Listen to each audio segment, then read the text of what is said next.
एका कंटेनर मध्ये मासे ठेवले होते. लाल, पिवळा, हिरवा, काळा, निळा. रोज यायचा आणि कोणी दुसरा काळ्या कलरचा, कोणी पिवळ्या कलरचा, कोणी निळ्या कलरचा असा मासा घेऊन जायचा. त्यात एक हिरव्या कलरचा मासा होता. त्याला कोणीच घ्यायला तयार नव्हतं. तो बिचारा कोपऱ्यात पडून शांत बसून होता आणि उदास राहत होता.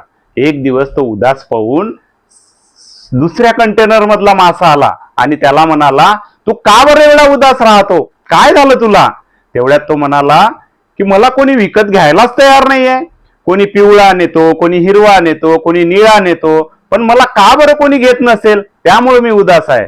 तेव्हा तो म्हणाला, तुला माहिती नाहीये, तू कंटेनरच्या आतमध्ये आहे आणि बाहेर जे लावलेली किंमत आहे ती खूप जास्त आहे.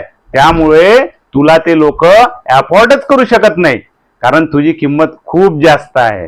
त्याच्यामुळे ते तुला ऍक्सेप्ट किंवा अफोर्ड करू शकत नाही. तेव्हापासून तो मासा खूप खुश राहायला लागला. तसंच जर तुम्हाला कोणी ऍक्सेप्ट करत नसेल किंवा समजून घेत नसेल तर तुम्ही समजून जा की ते लोक तुम्हाला अफोर्ड करू शकत नाही, कारण तुमची किंमत खूप जास्त आहे.